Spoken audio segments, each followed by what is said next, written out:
Ang importante ay nailabas ko ang katotohanan na nangyayari sa ating bansa. Ako ay humingi ng awa sa inyo na sana makising kayo sa katotohanan. Ako po ay lumuluhod sa inyo na nagmamakaawa po ako sa inyo na sana po magising na kayo na ang ating bayan kinakawawa na po. Wala nagtatanggol. Kami lang po ang nagtatanggol dito.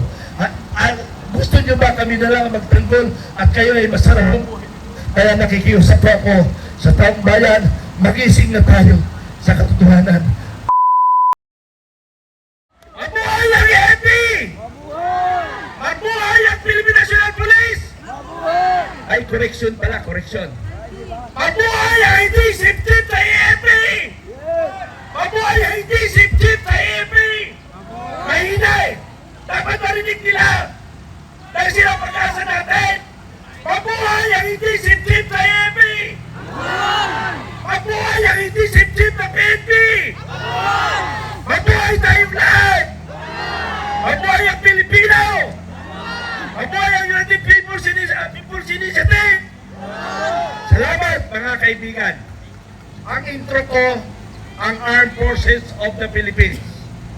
Dahil sila ang inaasahan natin tumingin sa nangyari sa ating bansa. Hinahayaan nila ang ating kinabukasan ng ating mga apo. Armed Forces of the Philippines, nananawagan kami na alam ko na hindi kayo bigyan pulang nakikita nyo. Pero anong ginagawa nyo? Hindi ibig ko sabihin na magkukutita kayo. Manawagan kayo! Sumaludo ka kibangag! Sumaludo ka kibangag! Ay, di ba? Hindi kasi sasaludo siya, Mr. President. Ang ating taong bayan, nagagalit na dahil naubos na ang kaban ng bayan.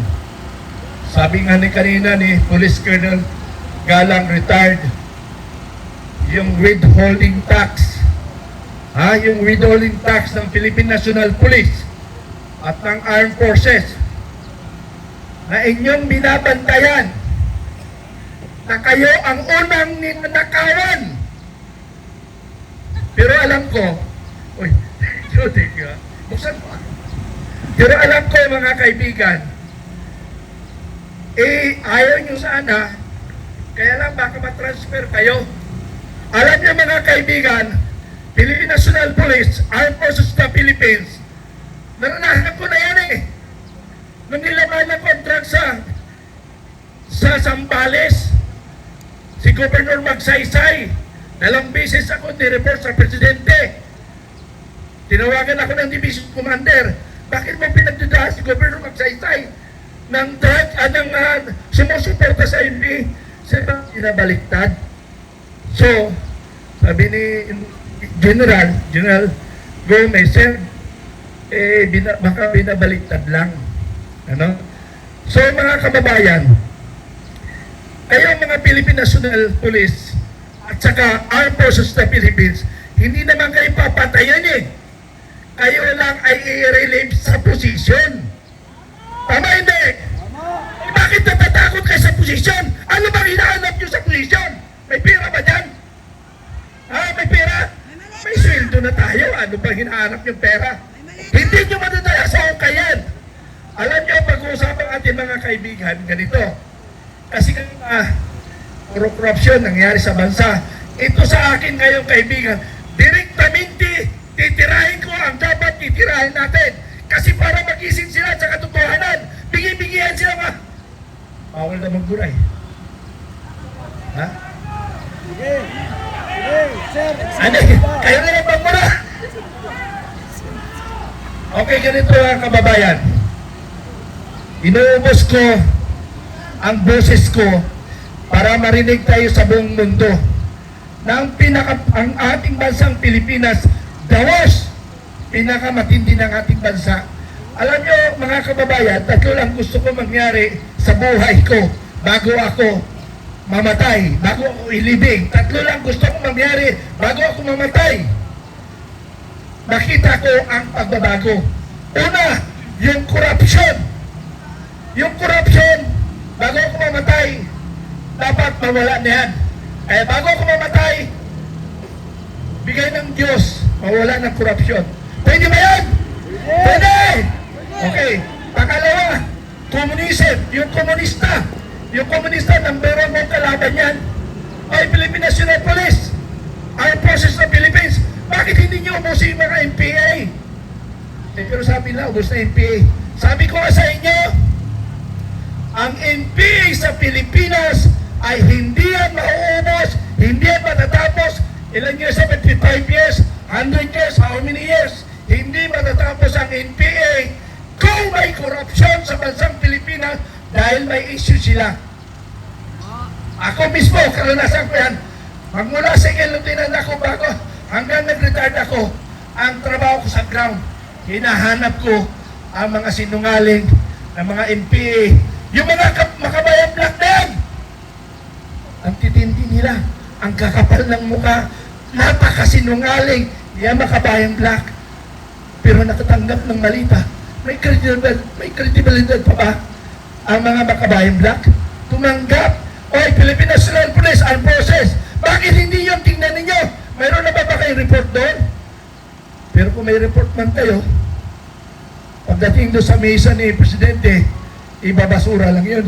Bakit? Kasangga nila eh. Kasangga ng Pangulo yung NPA. Tingnan mo ha. Kaya kasabi ng, may kasabihan tayo mga kababayan. Ang mas matalino daw si Pangulong Marcos Jr. Mas matalino siya. Nagulat ka ako, bakit mas matalino ang Junior eh? Nasapawan pa yung talino ng kanyang ama, ni Senior. Bakit matalino? Kawalang yan daw. Bakit siya matalino? Dahil lahat ng kalaban ng ama niya ay kakampi niya. Tama hindi? Tama hindi? NPA, Liberal Party, Ilawan, mga kaparian, kakampi niya o sino pa, may dagdag pa, Pinklawan pa. Tingnan nyo. Kaya magaling nga din si Pangulong Marcos sa kagaguhan. Ha? Ang pangatlo ko gustong mangyari bago ako pumanaw sa ibabaw ng mundo, ang pangat na presidente ay dapat matanggal. Pwede ba natin tagalin? Pwede ba yan? Yun ang pangarap ko, matanggal si Pangulong Marcos na siya ang nagpahirap sa ating bansang Pilipinas. Ang kasabwat niya nung sa Philippine National Police, si General Torre. Ay! General Torre! Direktahan tayo, hindi pwede tayo paligoy-ligoy. Alam nyo mga kaibigan, marami nagsubaybay sa akin na intelligence. Mayroon ko ang limit, sir. Nagsusubaybay ako, sir. Pulis at saka sundalo yun. Sir, sige, gampanan nyo lang trabaho nyo, nasa inyo na ko i-implement nyo. Para basta ang akin lang, ang ginagawa ko para sa ating mga apo sa apo. Kung hindi naman natin maramdaman ito, I'm sure, very sure, ang ating mga apo sa apo ay mararanasan nila ito. Ang mararanasan. Sabi nga ng economic specialist, 68 years, 68 taon bago tayo makapantay sa Singapore. 68 years siya. Ang sabi pa, kung nagdi-deliver talaga ng tama ang gobyerno natin, paano kung hindi katulad nito? Ay 1,000 years. Tayo ang pinakamahirap na bansa sa buong mundo. Okay. Naalala ko pala si Pangulong Digong. Mayroon akong picture na nag-usap kami noong December. Ang ibinulot niya sa akin, ayun na, ang pag-asa ng bayan. Dahil ang sinasabi niya, naramdaman niya na siguro maaari may intelligence pa sa loob na papunta talaga tayo sa kumunoy. Kaya kinakailangan mapalitan ang Pangulong Marcos. Sa pamamagitan ng taong bayan, kumilos tayo. Dahil ang ating presidente, alam naman natin na drug addict ang ating presidente. Wala sa katinuan.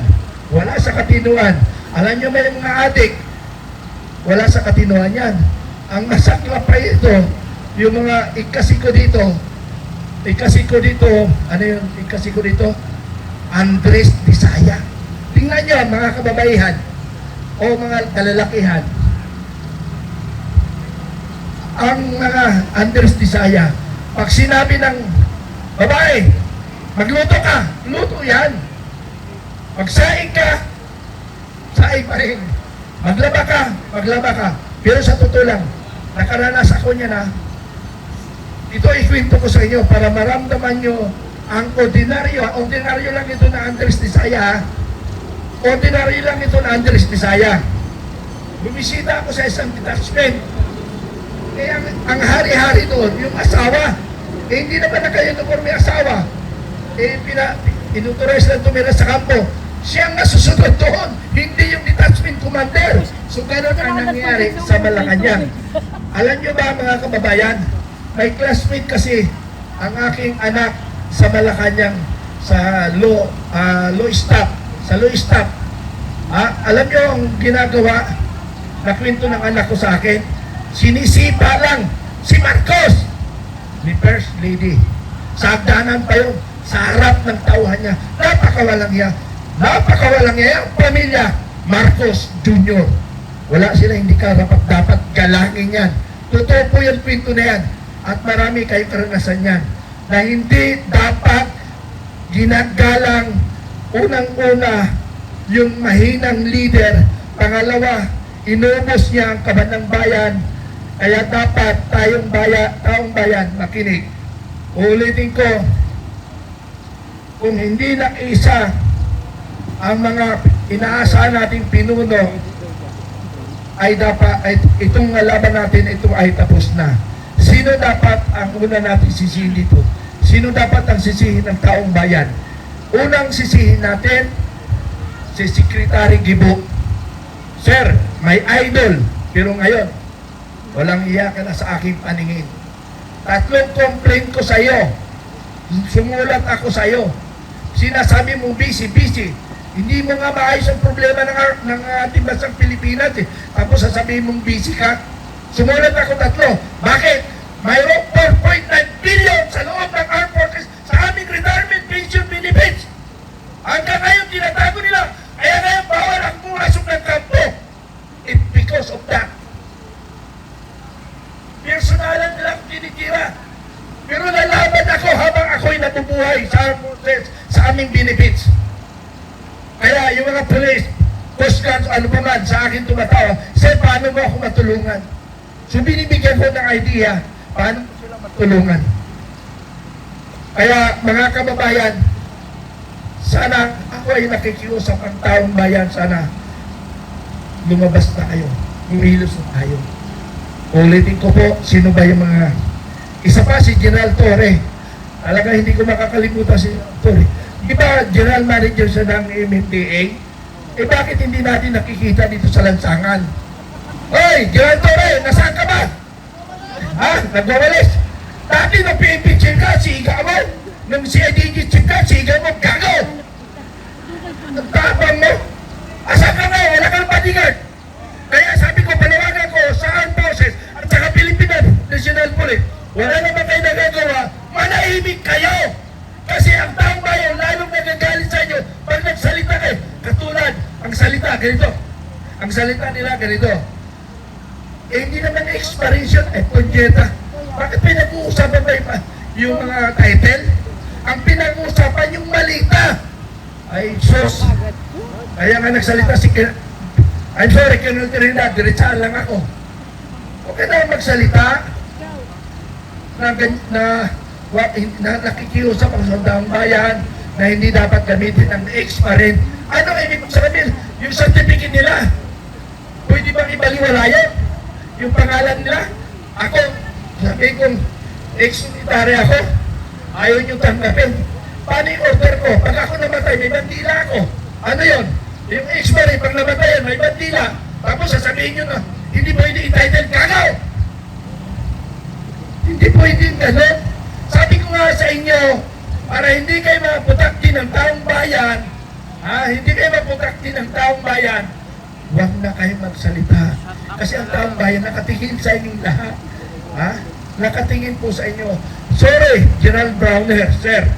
Senior, alam nyo kasi mga general na kaupo ngayon, contemporaries yan kasi nakasa ko 91. General Browner, sir, by June yata ang retirement mo. Welcome. Welcome ka. Welcome pa rito, General Browner? Ay, hindi. Sir, paano yan? Kailangan palaging nakatinted yung sasakyan mo. Pag lumabas ka, General Browner, sir. Sorry! Diretsa lang tayo, huwag natin paligoy-ligoy. General Torre! Ha? Yung mga... Anyway, bahala na kayo kung anong yung gawin sa buhay ko. Ang importante ay nailabas ko ang katotohanan na nangyayari sa ating bansa. Pwede ba isang palakpak? Kaya mga kababayan ko, Pilipino, ako ay humingi ng awa sa inyo na sana magising kayo sa katotohanan. Ako po ay lumuluhod sa inyo na nagmamakaawa po ako sa inyo na sana po magising na kayo na ang ating bayan kinakawawa na po. Wala nagtatanggol. Kami lang po ang nagtatanggol dito. Gusto nyo ba kami na lang magtanggol at kayo ay masarap? Kaya nakikiusap po ako sa taong bayan, magising na tayo sa katotohanan. Lubog na lubog ang ating bansa. Maraming pong salamat. Lalaban tayo!